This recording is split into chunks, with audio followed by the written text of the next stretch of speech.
पिछले दिनों हरियाणा सरकार ने कौशल रोजगार योजना के तहत हजारों बच्चों को इजराइल में भेजने की बात की थी। और आपको याद होगा कि जनवरी के महीने में फेसबुक लाइव आकर के मैंने सबसे पहले देश में इस मुद्दे को उठाया था और हरियाणा सरकार के इस कदम के ऊपर सवालिया निशान हम लोगों ने खड़े किए थे। आज महत्वपूर्ण चर्चा उसी विषय पर है। बहुत सारे साथी जुड़े हैं, भाई विक्रम राणा जी, रोहित गुज्जर जी, साहिल जी, भाई एडवोकेट प्रशांत अरोड़ा जी, जय हिंद रविंदर मिटान जी, भाई परवीन ठाकुर साहब, एडवोकेट प्रशांत अरोड़ा जी, गुलाब चौहान जी, राशिद अली साहब, भाई शक्ति सरपंच जी। मेरा सबसे आपसे निवेदन है कि आप सभी ग्रुपों में हमारी आज की इस महत्वपूर्ण चर्चा को शेयर करें। आज की चर्चा इजराइल में फंसे हमारे उन बच्चों के लिए है जो आज जान माल की जिनकी सुरक्षा आज करनी बहुत महत्वपूर्ण हो चुकी है। और हरियाणा सरकार के कदम की वजह से आज हमारे बच्चों की सुरक्षा जो है वो खतरे में है। तो आप ज़्यादा से ज़्यादा इस मुद्दे को शेयर करते रहें, साथ के साथ शेयर करते रहें। और आज इस मुद्दे पे इतने शेयर करें कि केंद्र सरकार तक हमारी ये बात पहुँचे, हमारी आवाज़ बुलंद हो और ये सरकार की गलत नीतियाँ, हरियाणा सरकार की गलत नीतियाँ जिन्होंने हमारे बच्चों के जीवन को जोखिम में डालने का काम किया है, इस मुद्दे पर केंद्र सरकार सख्ती से संज्ञान ले और अपने बेवकूफ़ी भरे कदम को पीछे हटाने का कार्य करे।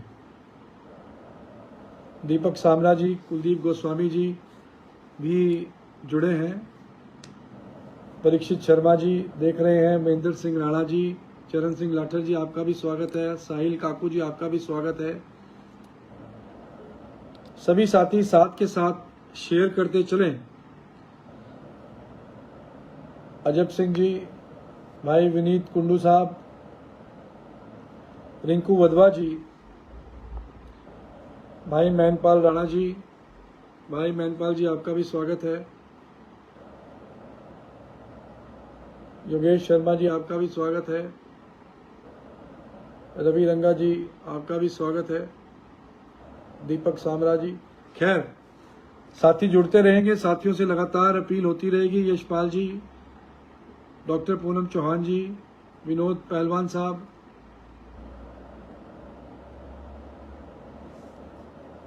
आपको याद होगा जनवरी के महीने में मैंने लाइव आकर के ये अपील की थी कि हरियाणा सरकार, माननीय मनोहर लाल खट्टर जी ने बयान दिया कि इजराइल के अंदर नौकरियों की उपलब्धता कौशल रोजगार के माध्यम से लगभग 10,000 बच्चों को इजराइल में भेजने की का कॉन्ट्रैक्ट जो है मनोहर लाल खट्टर जी ने किया।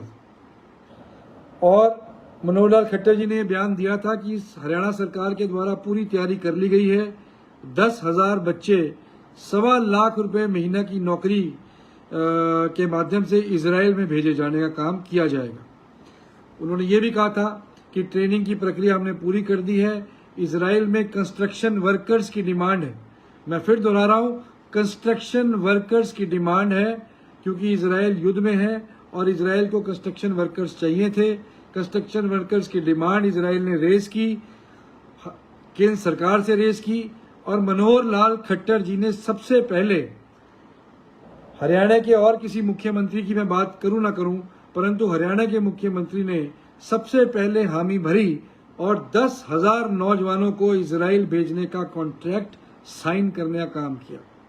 ट्रेनिंग दी गई, रोहतक में ट्रेनिंग देने के बाद तैयार किया गया और जब लगभग तैयारियां पूरी थी तब मैंने लाइव आकर के देश में सबसे पहले इस सवाल को उठाया, प्रदेश भर के नौजवानों से अपील की कि इजराइल पूर्ण रूप से वॉर जोन के अंदर है।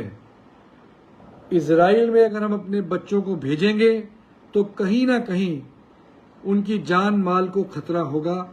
मैंने नौजवानों से अपील की कि खट्टर सरकार की इस पॉलिसी का बहिष्कार करें और कोई भी साथी इजराइल जाने के लिए हामी ना भरे। हमारी अपील का असर हुआ। जो 10,000 की संख्या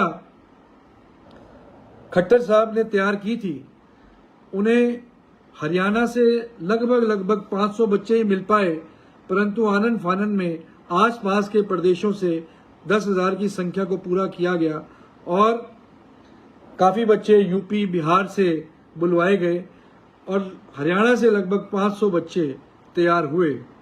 तैयार इसलिए हुए क्योंकि बेरोजगारी इतने चरम सीमा पर है कि ये जानते हुए भी इजराइल के अंदर भीषण युद्ध छिड़ा हुआ था। खट्टर जी ये जानते थे कि इजराइल वॉर में है, तब उसके बावजूद इन्होंने ये प्रयास किया कि हरियाणा के बच्चों को इजराइल भेज दिया जाए ताकि चुनाव के अंदर इस बात को बनाया जा सके कि ये बेरोजगारी दूर करने के लिए इनको इतनी चिंता की। प्रदेश में अगर किसी को चिंता है तो वो मनोहर लाल खट्टर जी को है। और मैंने चेतावनी दी थी कि ये कदम गलत है, ये कहीं ना कहीं हमारे बच्चों के जीवन के साथ खिलवाड़ है। खैर, मुझे खुशी इस बात की है कि हमारी चेतावनी के बाद, आवाज उठाने के बाद 10,000 की संख्या हरियाणा से नहीं हो पाई, परंतु और प्रदेशों से जो बच्चे गए हैं वो भी अपने हैं। हरियाणा से लगभग 500 बच्चे जो है वो इजराइल 15 दिन पहले इन्होंने भेजने का काम कर दिया। 10 बैच में बच्चों को इजराइल भेजा गया। 1.25 लाख रुपए महीने की नौकरी तय कर दी गई। कंस्ट्रक्शन वर्कर्स के रूप में वो वहां काम करेंगे। कोई मेसन का काम करेगा, कोई कारपेंटर का काम करेगा, कोई प्लम्बर का काम करेगा। 10,000 की संख्या पूरे देश में से उन बच्चों की एकत्रित करके इजराइल भेजने का काम किया गया।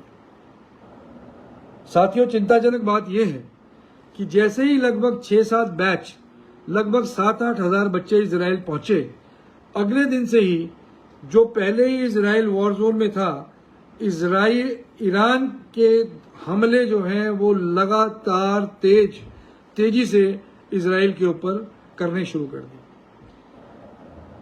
भीषण तबाही जो है वो इजराइल के अंदर आज के दिन में मच रही है। यहां तक सूचना आई कि इजराइल के न्यूक्लियर पावर प्लांट के पास भी ईरान ने बमों से वर्षा की और लगातार पिछले 4 दिनों में 400 से ज्यादा मिसाइलें इजराइल के ऊपर दाग दी गई हैं। सारे बच्चे जो 15 दिन पहले हरियाणा सरकार की बेवकूफी भरी कदम के चलते, गलत नीति के चलते वॉर जोन के अंदर भेज दिए गए, आज उन सब का जीवन खतरे में डालने का काम मनोहर लाल खट्टर जी ने और उनकी सरकार ने कर दिया है।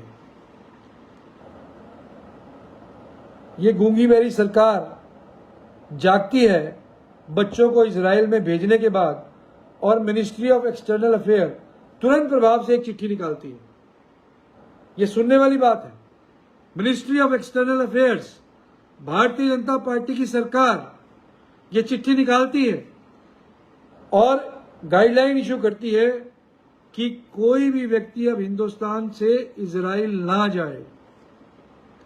और साथ ही नोटिफिकेशन के अंदर ये गाइडलाइंस इशू की जाती हैं कि जो भारतीय इजराइल के अंदर हैं वो तुरंत प्रभाव से अपने दूतावास को, भारतीय दूतावास को संपर्क करें और अपनी जान माल की सुरक्षा स्वयं करें। अब आप बताइए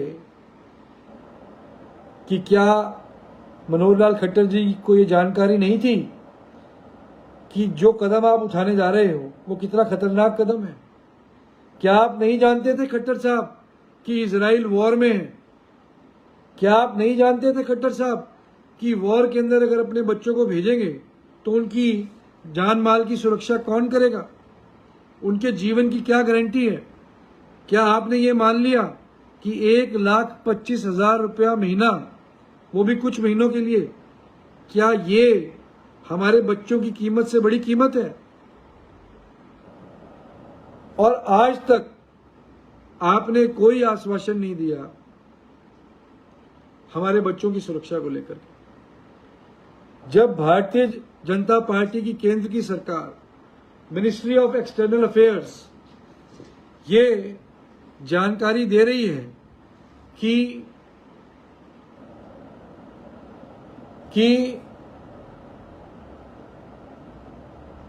वहां पे सुरक्षा के इंतजामात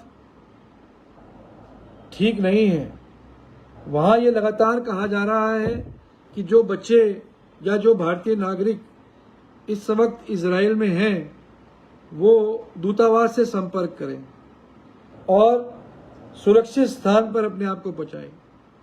तो ये क्या भद्दा मजाक देश के नागरिकों के साथ आपकी ये नीति कर रही है?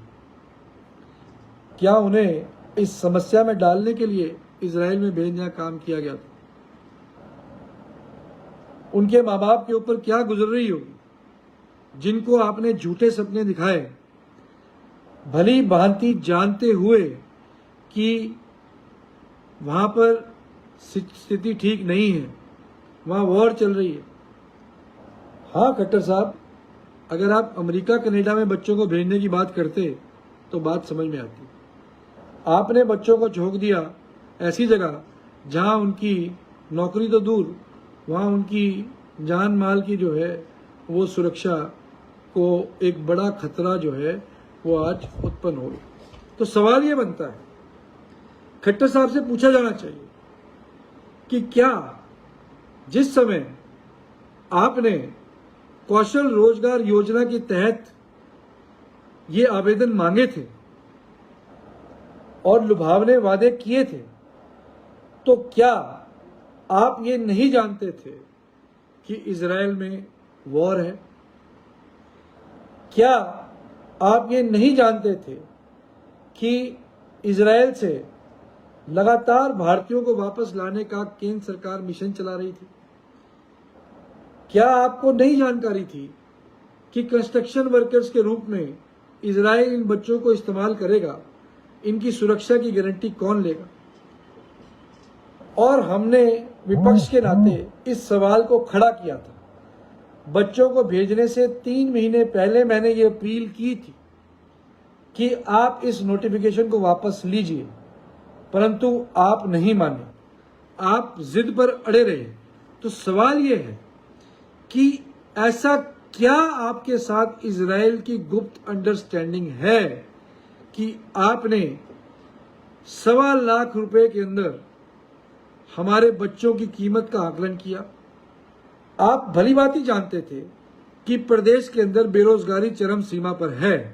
जैसे ही आप 1.25 लाख रुपए महीना तनख्वाह की बात करेंगे, हजारों की तादाद के अंदर बच्चे अप्लाई करेंगे। परंतु ये सोचना आम आदमी का काम नहीं था, ये सोचना सरकार का काम था। उस सरकार का काम था, नीति बनाना सरकार का काम था, नोटिफिकेशन जारी करना सरकार का काम था, हमारे बच्चों की जान माल की सुरक्षा को करना सरकार का काम था। यह आपको देखना था। जिस समय आप इस प्रकार के नोटिफिकेशन को जारी कर रहे थे तो आपके मन में क्या सवाल उठ रहे थे? क्या आपके मन में बच्चों की जान माल की सुरक्षा को लेकर के कोई भी सवाल उत्पन्न नहीं हुआ? कैसे इतनी क्रूरता भरा, मैं तो कहूंगा, नोटिफिकेशन बगैर सोचे समझे? और ये बगैर सोचे समझे नहीं था खट्टर साहब, मैं आज फिर कह रहा हूं, इसके पीछे कोई ना कोई गहरी बात थी। आप इजराइल के प्रेशर के अंदर क्यों आए? आप क्यों इस प्रेशर के अंदर आए कि हरियाणा सबसे पहले 10,000 बच्चों को इजराइल में भेजने का काम करेगा? यह बड़ा सवाल है। इस सवाल के जवाब आपको देने होंगे। और आपको जो बच्चे वहां पहुंच गए हैं, जो इजराइल जोन में हैं, जो इजराइल के अंदर हैं, और लगातार आपने कल भी खबर सुनी होगी कि ईरान के न्यूक्लियर प्लांट के पास इजराइल ने बम गिराने का काम किया है। अगर इजराइल ने ईरान के न्यूक्लियर प्लांट के पास बम दागने का काम किया है तो इसकी गंभीरता आप समझते हैं? जो ईरान पिछले कई दिनों से लगातार मिसाइलें दाग रहा है, पूरे विश्व के अंदर एक खतरा उत्पन्न हुआ है। ये न्यूक्लियर वॉर की तरफ दोनों देश बढ़ रहे हैं। क्या ये बात आप नहीं जानते थे? क्या आप नहीं जानते थे कि इजराइल भी न्यूक्लियर पावर है, ईरान भी न्यूक्लियर पावर है, लगातार बमबारी चल रही है, न्यूक्लियर वॉर का खतरा लगातार बना हुआ है दोनों देशों के अंदर, तो आपने हमारे बच्चों को वहां लालच देकर के, मैं तो कहूंगा 1.25 लाख रुपए महीने का लालच देकर के, एक तरफ आपने सोचा होगा, एक तरफ तो मैं महान कहलवाऊं कि मैं रोजगार उत्पन्न करा रहा हूं, दूसरी तरफ इजराइल को भी ओबलाइज करूं। 1.25 लाख रुपए महीने का लालच इतने बड़े देश के अंदर, जहां चरम सीमा पर बेरोजगारी है, जहां बच्चे जमीन बेच बेच करके अमेरिका और कनाडा जा रहे हैं। आप जानते थे कि जैसे ही आप विज्ञापन देंगे, हजारों की तादाद में बच्चे अप्लाई करेंगे, क्योंकि भुखमरी और बेरोजगारी चरम सीमा पर आपने पिछले 10 वर्षों में बनाने का काम किया है। और अब अपने किए हुए इन कामों, जो देश को और प्रदेश को बेरोजगारी में आपने झोंका है, उस नीति के चलते आपने मजबूरी का फायदा बेरोजगार हमारे नौजवान भाइयों की उठवाया, जबरदस्ती उठवाया मैं कहूंगा, और उन्हें आज एक ऐसी जगह पर आपने झोंक दिया जहां वो उनकी जान माल की कोई गारंटी नहीं है। खट्टर साहब, मैं आपको एक बात और कहना चाहता हूं। जिस दिन केंद्र सरकार ने इन बच्चों को, जिसमें यूपी के भी बच्चे थे और स्टेट्स के बच्चे भी थे, हरियाणा के लगभग 500 बच्चे थे, उस दिन इजराइल भेजा, क्या हरियाणा सरकार का कोई नुमाइंदा वहां उपस्थित था? मेरी बात का सोच समझ के जवाब देना। मेरे पास पुख्ता प्रमाण इस बात के मौजूद हैं कि हरियाणा सरकार का एक भी नुमाइंदा उस दिन यहां उपस्थित नहीं था जो बच्चों की जान माल की गारंटी ले सकता हो। तो कहीं ना कहीं आपका हिडन एजेंडा इजराइल के साथ है। और एक बात सोचने की और है,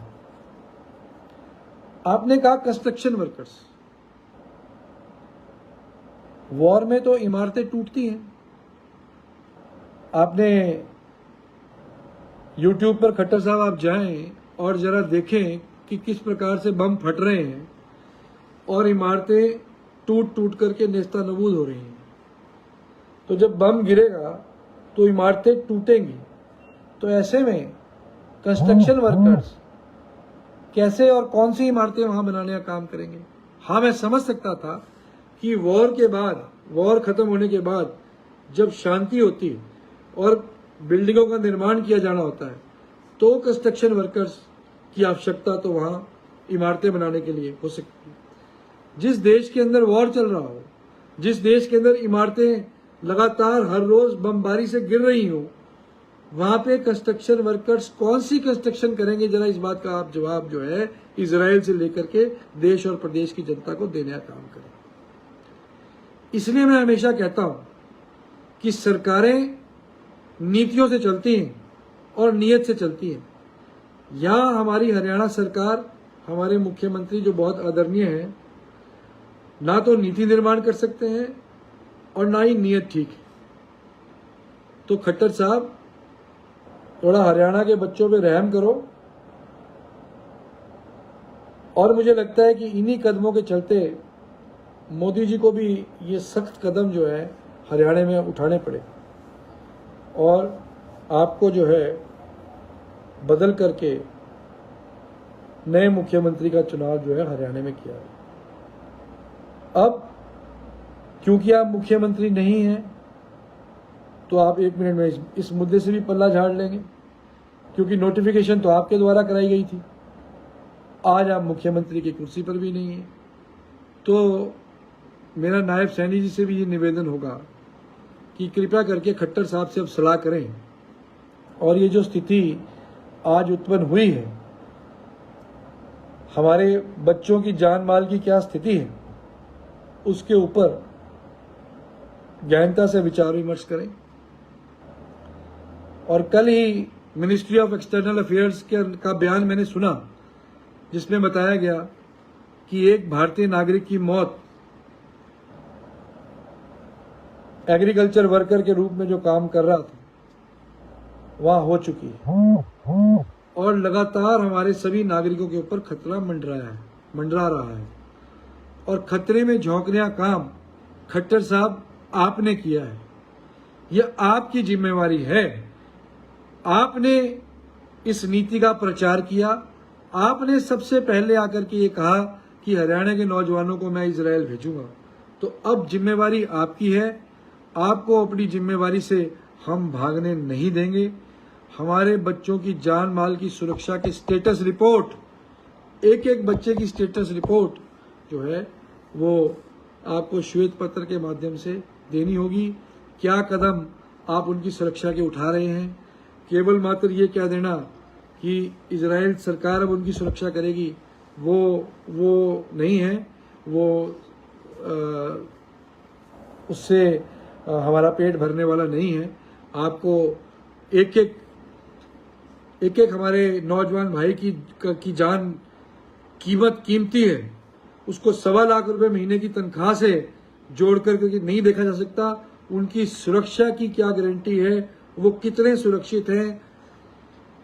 क्या जिम्मेवारी हरियाणा सरकार ने उनकी सुरक्षा को लेकर के की है?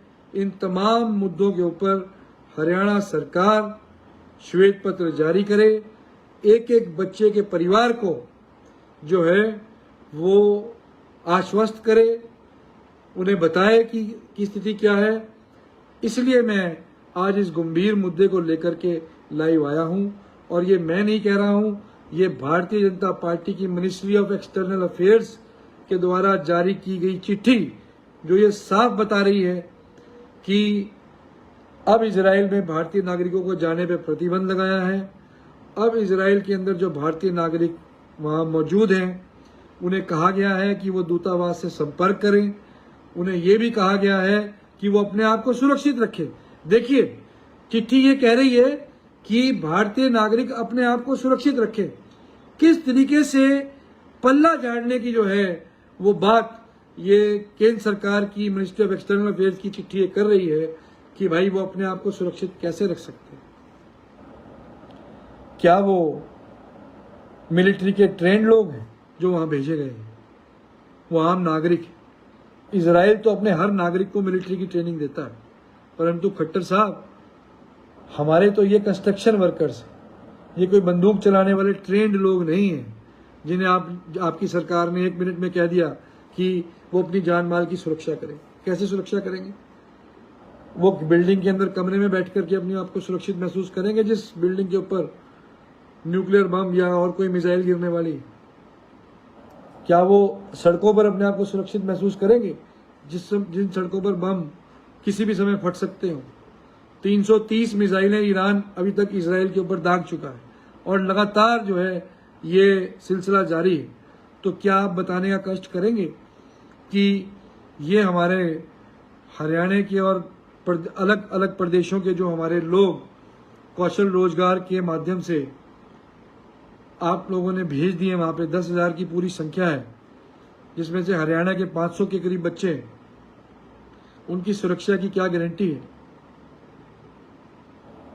तो मेरा सभी साथियों से निवेदन है कि मैं हमेशा से कहता रहा हूं, ये सरकार मूर्ख है।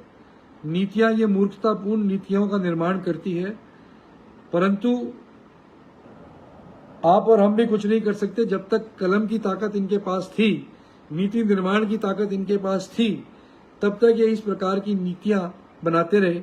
और ये कलम भी हमारी आम जनता की ही इनके हाथ में पकड़ाई हुई कलम है और उसी कलम से जो नीतियां बनाई जा रही हैं वो नीतियां आम जनता को ही जो है फैसले आप लोगों को लेने हैं आने वाले समय में। परंतु आज मैं कोई चुनावी बात करने के लिए आपके बीच में नहीं आया हूं। मैं तो सिर्फ ये निवेदन करने आया हूं कि सभी साथी ज्यादा से ज्यादा सभी ग्रुपों में मेरे इस वीडियो लाइव को शेयर कर दें। आज मुद्दा हमारे नौजवान भाइयों के जीवन का है।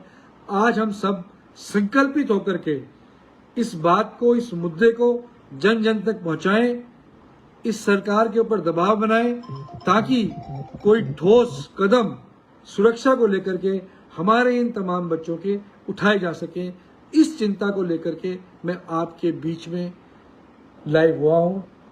आप सब जुड़े, बहुत बहुत धन्यवाद। एक बार सब मिलकर के अपने अपने ग्रुपों में इसे शेयर करें ताकि ये बात देश के कोने कोने तक पहुंचे, केंद्र सरकार तक पहुंचे और हमारे बच्चों को सुरक्षित बनाने में हम सफल हो सकें। बहुत बहुत धन्यवाद।